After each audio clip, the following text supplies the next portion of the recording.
In this video, I will show you how to fix cannot connect to App Store. Without wasting any time, let's start it. Solution number 1. Go to Settings.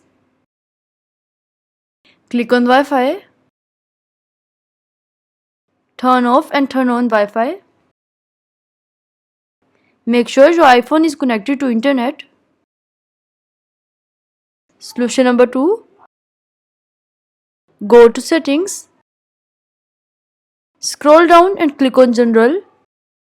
Click on Date and Time. Turn on Set Automatically.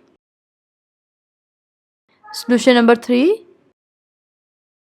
Go to Settings. Scroll down and click on General. Click on Software Update. Make sure your iPhone is updated latest iOS version. Solution number 4. Go to Settings. Click on Mobile Data. Scroll down and turn on App Store.